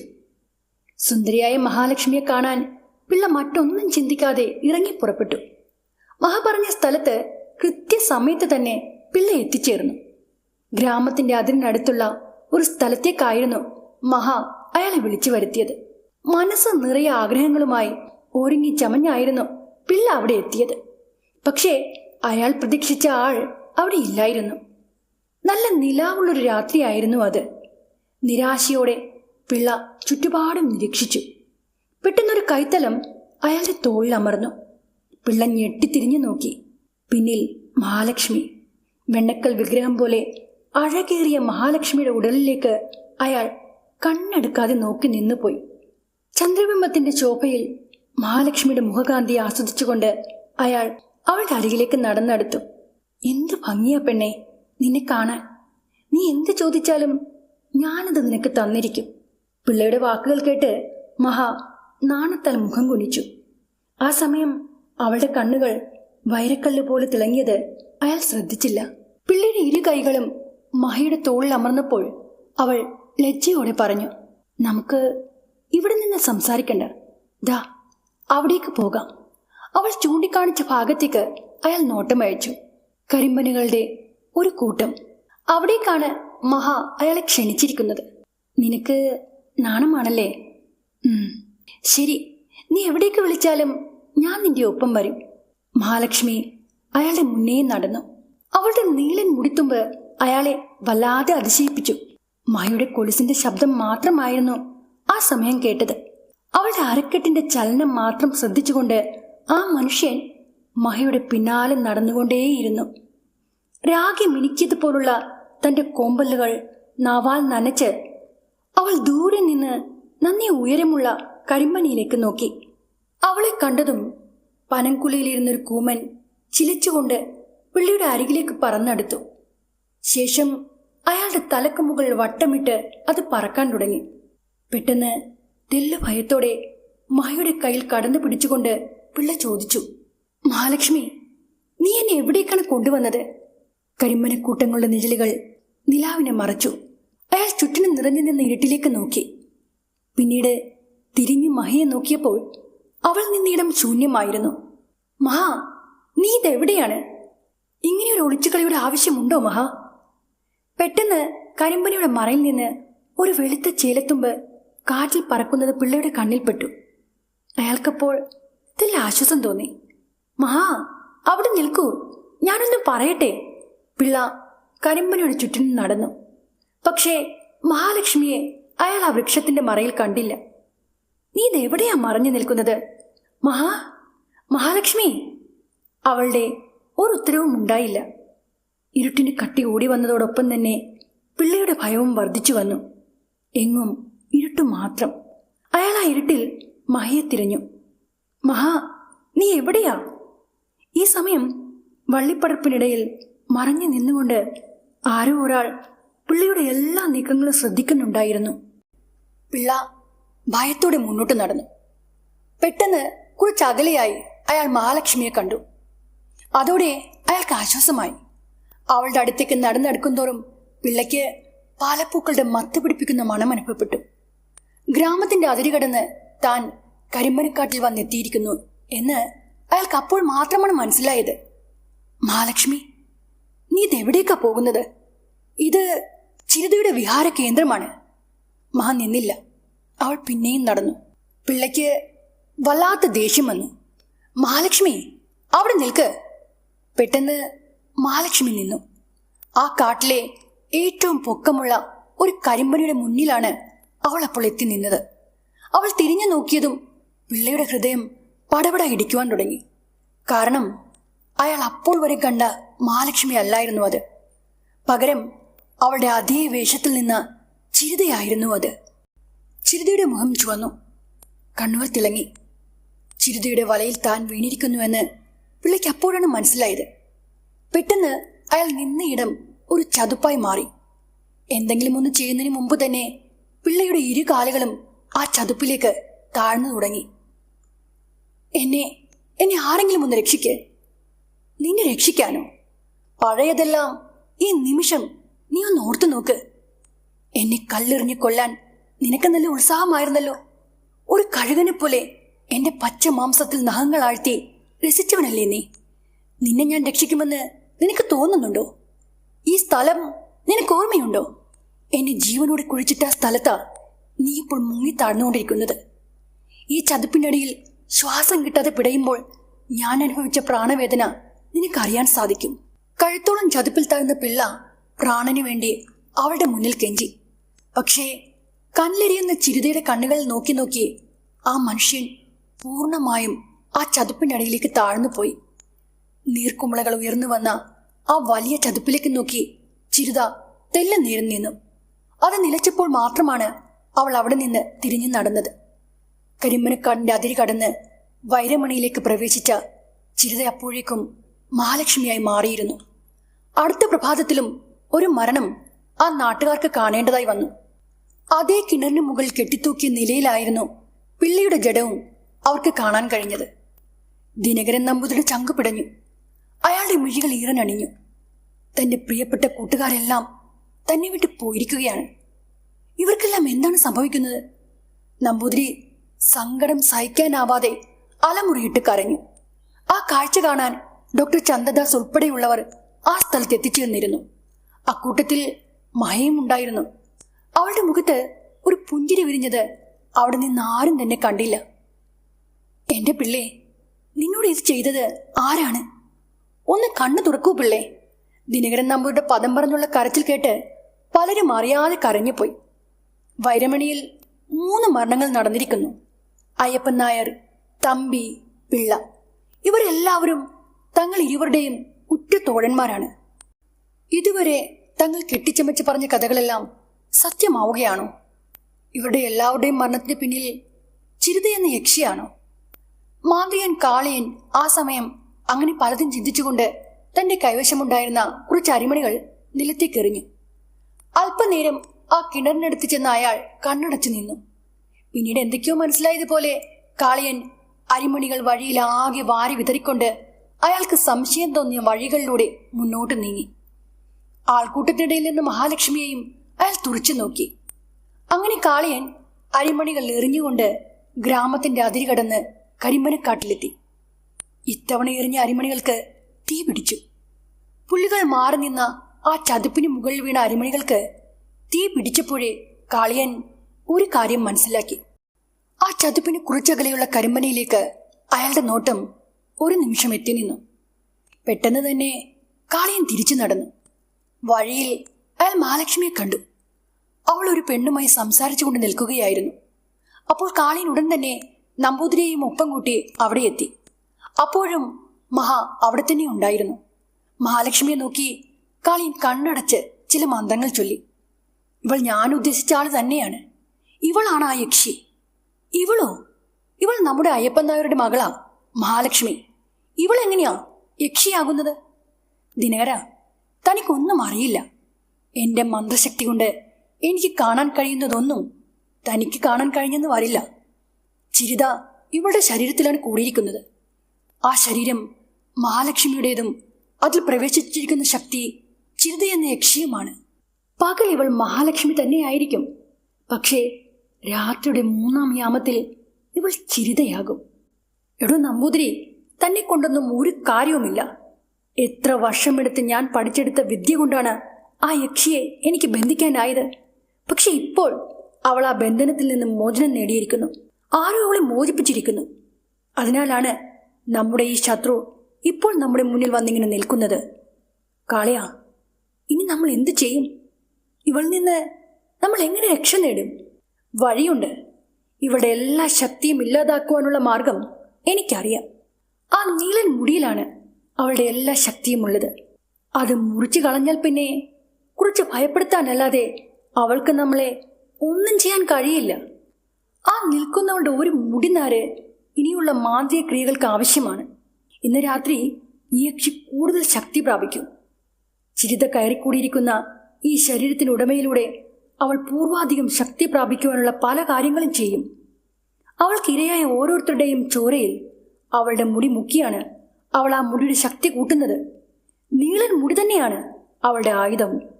ഇന്ന് രാത്രി കരിമ്പനക്കാട്ടിലെ പുഴയിൽ അവൾ മുങ്ങിക്കുളിക്കും. ചോരതെ ചുണക്കിയ മുടിയിഴകൾ കഴുകി വൃത്തിയാക്കി പാലപ്പൂക്കൾ കൊണ്ട് കേശം അലങ്കരിക്കും. കാളിയൻ പറഞ്ഞതുപോലെ തന്നെ നടന്നു. മഹാലക്ഷ്മി രാത്രിയുടെ 3-ാം യാമത്തിൽ ഉണർന്നെണീറ്റ് കരിമ്പനക്കാട്ടിലേക്ക് നടന്നു. കാടിന്റെ ഒത്ത മധ്യത്തിലൂടെ ഒഴുകുന്ന പുഴക്കടവിൽ അവൾ വസ്ത്രങ്ങൾ അഴിച്ചുവെച്ചു. ശേഷം ആദ്യം തന്റെ കേശം വൃത്തിയാക്കി അവ പാലപ്പൂക്കളാൽ അലങ്കരിച്ചു. ശരീരത്തിൽ ആകമാനം സുഗന്ധലേപനങ്ങൾ പുരട്ടി സ്നാനം പൂർത്തിയാക്കി. അതോടെ അവളുടെ കൊമ്പലുകൾ പുറത്തേക്ക് നീണ്ടുവന്നു. കണ്ണുകൾ ചുവന്നു തുടിത്തു. പുഴവെള്ളത്തിൽ തെളിഞ്ഞു വന്ന തന്റെ പ്രതിബിംബത്തെ നോക്കി ചിരിതയായി മാറിയ മഹാലക്ഷ്മി ആർത്ത് ചിരിച്ചു. പിന്നീടവൾ ആ നന്നേ പൊക്കമുള്ള കരിമ്പനുടെ അരികിലേക്ക് നടന്നു. വളരെ വിശേഷപ്പെട്ട ഈ രാത്രി അവളുടേതാണ്. അതിനാൽ ഈ രാത്രിയിൽ അവൾ അതീവ ശക്തി കൈവരിക്കും. ആ ശക്തി അവൾക്ക് പ്രാപ്തമായാൽ പിന്നീട് ഒരിക്കലും അവളുടെ മുടി മുറിക്കാൻ കാളിയനും കൂട്ടർക്കും കഴിഞ്ഞെന്ന് വരില്ല. മാത്രവുമല്ല, അവളുടെ ആ മൂർച്ചേറിയ മുടിപ്പിന്നിൽ ആയുധമാക്കി ആരെയും അവൾ വേട്ടയാടും. അതുറപ്പാണ്. അതിനാൽ കാളിയന്റെ ആജ്ഞപ്രകാരം അയാളുടെ ഒരു ശിഷ്യൻ അന്ന് വൈകിട്ട് മഹാലക്ഷ്മിയുടെ മുറിയിൽ ആരും കാണാതെ കടന്നുകൂടി. മഹാലക്ഷ്മി മുടിചികിയിരുന്ന ചീപ്പിൽ പറ്റിപ്പിടിച്ചിരുന്ന മുടിയിഴകളും കൈവശമാക്കി ആ ശിഷ്യൻ വേഗം തന്നെ കാളിയന്റെ അരികിലെത്തി. അവളുടെ ആ മുടിയിഴകൾ കണ്ടയുടനെ കാളിയൻ സന്തോഷത്തോടെ പറഞ്ഞു, ദിനകര, ഇനി അവൾക്ക് നമ്മളെ ഒന്നും ചെയ്യാൻ കഴിയില്ല. ഈ മുടിയിഴകൾ കൊണ്ട് ഞാനൊരു തന്ത്രമൊരുക്കും. അതിൽ അവൾ ഇതുവരെ നേടിയെടുത്ത എല്ലാ ശക്തിയും നഷ്ടപ്പെടും. ഈ സമയം കുളിച്ചു കയറി തിരികെ വീട്ടിലെത്തിയ മഹാ അലമാരയിലെ നീലൻ കണ്ണാടിയുടെ മുന്നിലിരുന്നു. തന്റെ ജീവനായ മുടി ചീകി ഒരുക്കാനായി ചീപ്പ് കയ്യിലെടുത്ത മഹാ ക്രോധം കൊണ്ട് വിറച്ചു. കാളിയൻ നീണ്ട ആലോചനയിൽ മുഴുകി. ശേഷം നമ്പൂതിരിയോടായി പറഞ്ഞു, ഏത് വിധേനയും നമുക്ക് മഹാലക്ഷ്മിയെ ആ കരിമ്പന ചുവട്ടിലെത്തിക്കണം. അതിനടുത്താണല്ലോ അവളെ ജീവനോടെ കുഴിച്ചു മൂടിയത്. നാളെ രാത്രി മഹാ അമാവാസിയാണ്. അന്ന് രാത്രി നമുക്കവളെ ആ പനയുടെ ചുവട്ടിലെത്തിച്ചേ മതിയാകൂ. നക്ഷത്രങ്ങളുടെ സ്ഥാനവും ശാസ്ത്രവും അനുസരിച്ച് 100 വർഷത്തിലൊരിക്കലേ ഇങ്ങനെയൊരു രാത്രി ഉണ്ടാവുകയുള്ളൂ. ആ രാത്രിയിൽ നമുക്കവളെ ഇല്ലാതാക്കാനുള്ള ഒരവസരം ഒത്തുവരും. അത് നമുക്ക് പ്രയോജനപ്പെടുത്തിയേ മതിയാകൂ. പക്ഷേ അവൾ നമ്മളെ ആക്രമിച്ചാലോ? ഇല്ല ദിനകര, അവൾക്കതിന് കഴിയില്ല. അതിനാണല്ലോ ഈ മുടിയിഴ. ഇത് നമ്മളെ രക്ഷിക്കും. എങ്ങനെയെങ്കിലും നമുക്കവളുടെ നീളൻ മുടി അറുത്തെടുത്ത് ഭസ്മമാക്കണം. അതിന് നമുക്ക് കഴിഞ്ഞെന്നാൽ ചിരിതയെന്ന യക്ഷി അതോടെ നശിക്കും. ഒരു കാര്യം മാത്രം ഓർമ്മ വെച്ചോളൂ, നാളത്തെ രാത്രി അന്ന് ചെയ്യാൻ ഉദ്ദേശിച്ചിരിക്കുന്ന എല്ലാ കാര്യങ്ങളും ചെയ്തേ മതിയാകൂ. അതിന് തടസ്സമുണ്ടാകരുത്. എന്തെന്നാൽ ഇതിന് ശേഷം നമുക്ക് മറ്റൊരവസരം കിട്ടിയെന്ന് വരില്ല. ഈ സമയത്ത് ചന്ദ്രദാസും ഭാര്യയും വൈരമണിയിൽ നിന്ന് പട്ടണത്തിലേക്ക് മടങ്ങിപ്പോകാൻ തീരുമാനിച്ചു. പക്ഷെ അപ്പോഴേക്കും ഒരു ചെറുപ്പക്കാരൻ ഓടിക്കിതച്ച് ചന്ദ്രദാസിന്റെ വീട്ടിലെത്തി. അയാളുടെ ഭാര്യയ്ക്ക് പ്രസവവേദന ആരംഭിച്ചിരിക്കുന്നു എന്നും ഒട്ടും സമയം കളയാതെ ഡോക്ടർ സാർ ഗായത്രിയും കൂട്ടി അയാളോടൊപ്പം വരാനും അയാൾ ആവശ്യപ്പെട്ടു. തൊട്ടടുത്ത ഗ്രാമത്തിലെത്താൻ അയാൾ കരിമനക്കാട്ടിലൂടെയുള്ള എളുപ്പ വഴി സ്വീകരിച്ചു. ഗായത്രി സ്ത്രീകളുടെ ഡോക്ടറാണെന്ന് ആ ഗ്രാമത്തിലുള്ളവരും അതിനടുത്ത ഗ്രാമത്തിലുള്ളവരും ഇതിനകം മനസ്സിലാക്കിയിരുന്നു. ചന്ദ്രദാസും ഗായത്രിയും തങ്ങളുടെ ഒപ്പം മഹാലക്ഷ്മിയെയും കൂട്ടി അയാളുടെ പിന്നാലെ യാത്ര തിരിച്ചു. പക്ഷേ കരിമനക്കാടിന് നടുവിൽ ആ ഒറ്റപ്പനക്കരികിൽ ഡോക്ടറും കൂട്ടരും എത്തിയതും നമ്പൂതിരിയും കാളിയനും ചന്ദ്രദാസിനെ തടഞ്ഞു. ദിനകരൻ നമ്പൂതിരിയുടെ ശിങ്കിടികൾ മഹാലക്ഷ്മിയെ പിടിച്ച് വലിച്ചിഴച്ച് ആ ഒറ്റപ്പനയിൽ ബന്ധിച്ചു. തങ്ങളെ ഈ വഴിക്ക് കൂട്ടിക്കൊണ്ടുവന്ന ആ ചെറുപ്പക്കാരൻ കാളിയന്റെ ശിഷ്യനാണെന്നറിഞ്ഞപ്പോൾ ചന്ദ്രദാസിന് വല്ലാത്ത ദേഷ്യമുണ്ടായി. ഡോക്ടർ സാർ, നിങ്ങളുടെ ഭാര്യയോടൊപ്പം എവിടേക്കാണെന്ന് വെച്ചാൽ പൊയ്ക്കോളൂ. പക്ഷേ ഇവളെ ഞങ്ങൾക്ക് വേണം. ഇത് അയ്യപ്പൻ നായരുടെ മകളല്ല. ഇവളുടെ ഈ ശരീരത്തിൽ കയറിക്കൂടിയിരിക്കുന്നത് രക്തപാനിയായ ചിരിത എന്ന യക്ഷിയാണ്. അതുകൊണ്ട് ഇവളെ ഇല്ലാതാക്കേണ്ടത് ഈ നാടിന്റെയും ഞങ്ങളുടെയും ആവശ്യമാണ്. നമ്പൂതിരിയുടെ വാക്കുകൾ കേട്ട് ചന്ദ്രദാസിന്റെ കോപം ഇരട്ടിച്ചു. നിങ്ങൾ എന്ത് അസംബന്ധമാണ് ഈ പറയുന്നത്? അവളെ വെറുതെ വിട്ടേക്ക്. അന്ധവിശ്വാസത്താൽ നിങ്ങൾക്ക് ഭ്രാന്തായോ? ഇങ്ങനെ എത്ര പേരെയാ നിങ്ങൾ കൊന്നിരിക്കുന്നതെന്ന് എനിക്കറിയണം. ഇവിടെ നടന്ന എല്ലാ മരണങ്ങൾക്കും ഉത്തരവാദി നിങ്ങളാണ്. ഡോക്ടർ സാർ, നിങ്ങൾ സത്യം അറിയാതെയാണ് ഒച്ച വെക്കുന്നത്. സത്യത്തിൽ നിങ്ങൾ ആരുടെ പക്ഷത്താണ്? ഇവൾ നിങ്ങളെയും വളരെ വിദഗ്ധമായി ചതിച്ചിരിക്കുന്നു. നിങ്ങളെ പറഞ്ഞു പറ്റിച്ച് നിങ്ങൾ വഴിയാണ് ഈ നിൽക്കുന്നവൾ എന്റെ മാന്ത്രിക ബന്ധനം പൊട്ടിച്ചെറിഞ്ഞത്. എന്നാൽ ഇവൾക്കൊറ്റയ്ക്ക് അതിനൊരിക്കലും കഴിയില്ല എന്ന് എനിക്കറിയാം. കാളിയന്റെ വാക്കുകൾ നിഷേധിച്ചുകൊണ്ട് ചന്ദ്രദാസ് പറഞ്ഞു. ഞാൻ ഇതൊന്നും വിശ്വസിക്കുന്നില്ല. നിങ്ങൾ ഓരോ കള്ളത്തരങ്ങൾ മെനഞ്ഞുണ്ടാക്കി പറയുകയാണ്. ചന്ദ്രദാസ്, നിങ്ങൾ മണ്ടത്തരം പറയാതിരിക്കൂ. ഇവൾ 3 കൊലകളാണ് നടത്തിയിരിക്കുന്നത്. മഹയുടെ ശരീരത്തെ ദുരുപയോഗപ്പെടുത്തിയാണ് ഇവൾ ഇതെല്ലാം ചെയ്തിരിക്കുന്നത്. നീ ഒരു യക്ഷിയെയും കൂട്ടിക്കൊണ്ടാണ് ഈ വൈരമണിയിലേക്ക് വന്നത്. മഹാലക്ഷ്മിയെ അല്ല നീ ഞങ്ങളുടെ മുന്നിൽ എത്തിച്ചത്. നീ നോക്കിക്കോ ഞാനിവളെ എന്താണ് ചെയ്യാൻ പോകുന്നതെന്ന്. കാളിയൻ ചന്ദ്രദാസിനോട് കയർത്തുകൊണ്ട് ആ കരിമ്പനയുടെ സമീപത്തായി തയ്യാറാക്കിയ ഒരു ഹോമകുണ്ടത്തിനരികിലിരുന്ന് മന്ത്രങ്ങൾ ചൊല്ലി. മന്ത്രങ്ങൾ ചൊല്ലുന്നതിനിടയിൽ അയാൾ നന്നേ ചെറിയൊരു തടിപ്പാവയിൽ കൈവശമുണ്ടായിരുന്ന മഹയുടെ നീളൻ മുടിയെടുത്ത് ചുറ്റിക്കെട്ടി. ചന്ദ്രദാസും ഗായത്രിയും പരസ്പരം നോക്കി. അവരിരുവരെയും കാളിയന്റെ ശിഷ്യന്മാർ ബലമായി പിടിച്ചു വെച്ചിരിക്കുകയായിരുന്നു. കാളിയന്റെ പൂജ പകുതിയായപ്പോഴേ മഹാലക്ഷ്മി അലറാനും മുരളാനും ആരംഭിച്ചു. അവൾ തന്റെ കൈകൾ ബന്ധിച്ചിരിക്കുന്ന കയറിൽ നിന്ന് മോചിതയാകാനുള്ള ശ്രമം നടത്താൻ തുടങ്ങി. ഞാൻ പറഞ്ഞ സമയം ആഗതമായിരിക്കുന്നു നമ്പൂതിരി.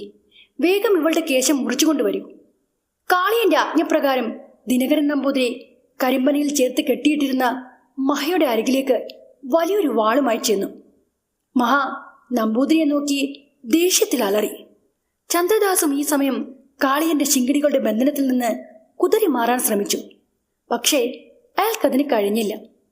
ദിനകരൻ നമ്പൂതിരി മഹയുടെ നീലൻ മുടി ഒറ്റ വെട്ടിന് മുറിച്ച് കയ്യിലെടുത്ത് ഉടൻ തന്നെ അത് കാളിയനെ ഏൽപ്പിച്ചു. മുടി നഷ്ടപ്പെട്ട മഹ അലറിക്കരഞ്ഞു. കാളിയൻ ആ മുടിക്കെട്ടിൽ നിന്ന് 1-2 മുടിയിഴകൾ പിഴുതെടുത്ത് കൈവശം വെച്ചിരുന്ന മരപ്പാവയിൽ ചുറ്റി ബാക്കിയുള്ളത് അഗ്നിയിലേക്ക് സമർപ്പിച്ചു. അറുത്തെടുത്ത മുടിക്കെട്ടിൽ തീ ആളിപ്പിടിച്ചു. ചന്ദ്രദാസിന് തന്റെ ദേഷ്യം അടക്കി നിർത്താനായില്ല. പക്ഷെ എത്രയൊക്കെ ശ്രമിച്ചിട്ടും ബലവാന്മാരായ ആ ശിഷ്യന്മാരുടെ പിടുത്തത്തിൽ നിന്ന് സ്വതന്ത്രനാകാൻ അയാൾക്ക് കഴിയുന്നില്ലായിരുന്നു. ഈ സമയമെല്ലാം തന്നെ മഹ ഉറക്കെ കരയുകയായിരുന്നു. കാളിയൻ തന്റെ മാന്ത്രിക ക്രിയകൾ തുടർന്നുകൊണ്ടേയിരുന്നു. ഒടുവിൽ മഹാലക്ഷ്മിയുടെ രൂപവും ഭാവവും മാറി. അവളുടെ കോമ്പലുകൾ പുറത്തേക്ക് നീണ്ടുവന്നു. മുറിച്ച മുടി ദ്രുതഗതിയിൽ പിന്നെയും വളർന്നിറങ്ങി. ചന്ദ്രദാസും ഭാര്യയും ആ കാഴ്ച കണ്ട് അന്തിച്ച് നിന്നുപോയി. കാളിയൻ തന്റെ മാന്ത്രിക ക്രിയകൾക്ക് വേഗത കൂട്ടി. മഹയിൽ അയാൾക്ക് ചിരിതയെ കാണാൻ സാധിച്ചു. സത്യത്തിൽ മഹയുടെ മുഖം ആകെ മാറിയിരുന്നു. അവൾ മറ്റൊരാളായി മാറുന്നത് കണ്ട് ചന്ദ്രദാസ് ഷോക്ക് അടിച്ച പോലെ നിന്നുപോയി. നോക്ക് ഡോക്ടർ സാറേ, ഇവളുടെ യഥാർത്ഥ രൂപം. കാളിയൻ ഡോക്ടറോട് ആജ്ഞാപിച്ചു. ഓ, ഇവളുടെ ഈ സൗന്ദര്യം ഡോക്ടറിനെയും ആകർഷിച്ചു. ഈ സൗന്ദര്യമായിരുന്നു ഇവളുടെ ശാപവും. ഇതുതന്നെയാണ് ഞങ്ങളെയും ഇവളിലേക്ക് ഇത്രയേറെ ആകർഷിച്ചത്. അതിനാൽ ആദ്യം തന്നെ ഞങ്ങൾ 3 പേർ ബലം പ്രയോഗിച്ച് ഇവളുടെ ശരീരം സ്വന്തമാക്കി. പിന്നീട് ഈ ഗ്രാമത്തിലെ സവർണർക്ക് മാത്രം നിർമ്മിച്ച കിണറിലെ വെള്ളം കട്ടുകുടിച്ച് അശുദ്ധമാക്കി എന്ന് പറഞ്ഞ് ഇവളെ ഞങ്ങൾ കല്ലെറിഞ്ഞ് കൊല്ലാൻ നോക്കിയതാ. എന്നിട്ടും ഇവൾ ചത്തില്ല. പിന്നെ ഞങ്ങൾ ഇവളെ ജീവനോടെ ഈ ഒറ്റപ്പനയുടെ കീഴെ കുഴിച്ചു മൂടി. ദിനകരൻ നമ്പൂതിരി അതെല്ലാം പറഞ്ഞുകൊണ്ട് തൻ്റെ കുംഭകൂലിക്ക് ഉറക്കെ ഉറക്കെ ചിരിച്ചു. മഹാലക്ഷ്മി തന്നെ ബന്ധിച്ചിരിക്കുന്ന കയറിൽ നിന്ന് രക്ഷപ്പെടാൻ ശ്രമിച്ചുകൊണ്ടേയിരുന്നു. പക്ഷെ ആ സമയം വലിയൊരലർച്ചയോടെ അവളുടെ ദേഹത്ത് നിന്ന് ഒരു രൂപം പുറത്തേക്ക് വന്നു. അതോടെ മഹയുടെ ബോധം മറഞ്ഞു. കരിമ്പനിയുടെ കീഴെ കത്തുന്ന നോട്ടത്തോടെ നിന്ന ചിരുതയുടെ രൂപം കണ്ട് ചന്ദ്രദാസും ഭാര്യയും അയാളുടെ അടുത്ത് നിന്ന് എല്ലാവരും നടുങ്ങി വിറച്ചുപോയി. അവിശ്വസനീയമായ ആ കാഴ്ച കണ്ട് ചന്ദ്രദാസ് തൻ്റെ കണ്ണുകൾ അടച്ചു തുറന്നു. പക്ഷേ എന്നിട്ടും മുന്നിൽ വന്നു നിന്ന ചിരുതയുടെ മായാരൂപം മാഞ്ഞില്ല. മുടി നഷ്ടപ്പെട്ട ചിരുത ദുർബലയായി കാണപ്പെട്ടു. അവൾ നിലത്തേക്ക് കുഴഞ്ഞു വീണു. ഇവളുടെ ഈ മായാരൂപത്തെ നശിപ്പിച്ചാൽ പിന്നീട് ഒരിക്കലും ആരുടെയും ദേഹത്ത് പ്രവേശിക്കാൻ ഇവൾക്ക് കഴിയില്ല. മുടിനാരികൾ ചുറ്റിക്കെട്ടിയ തടിപ്പാവയും കാളിയൻ അഗ്നിക്കിരയാക്കി. ശേഷം ചിരുത എന്ന യക്ഷിയെ ആവാഹിക്കാനുള്ള ഒരുക്കങ്ങൾ അയാൾ നടത്തി. പക്ഷെ നിലത്ത് വീണ ചിരുതയുടെ കണ്ണുകൾ ഉടനെ തുറന്നു വന്നു. അത്യധികമായ ക്രോധത്താൽ അത് രക്തവർണമായി. അറുത്തുമാറ്റിയ മുടിത്തുമ്പ് നിമിഷം നേരം കൊണ്ട് വളർന്നിറങ്ങി. ഞൊടിയിടയിൽ ചിരുത നിലത്ത് നിന്ന് ചാടി എണീറ്റു. അവളുടെ ആ നീക്കം കാളിയൻ ഒട്ടും പ്രതീക്ഷിച്ചിരുന്നില്ല. അടുത്തതായിട്ട് എന്ത് ചെയ്യണമെന്ന് ആലോചിക്കുന്നതിന് മുമ്പ് തന്നെ ചിരുതയുടെ മൂർച്ചയേറിയ മുടിപ്പിന്നൽ കാളിയന്റെ കഴുത്തിന് നേർക്ക് ഒരു വാള പോലെ വീശിയെടുത്തു. ആ നിമിഷം തന്നെ കാളിയൻ കഴുത്തിട്ട് താഴേക്ക് പതിച്ചു. സ്വപ്നത്തിൽ പോലും കണ്ടിട്ടില്ലാത്ത കാഴ്ചകൾ മുന്നിൽ കണ്ടതോടെ ചന്ദ്രദാസ് അന്തം വിട്ടു നിന്നു. ഇനി അവിടെ നിന്നാൽ രക്ഷയില്ല എന്ന് മനസ്സിലാക്കിയ ദിനകരൻ നമ്പൂതിരി മുന്നിൽ കണ്ട വഴിയോടെ പാഞ്ഞോടി. ദിനകര, ഇനി നിനക്ക് രക്ഷപ്പെടാനാവില്ല.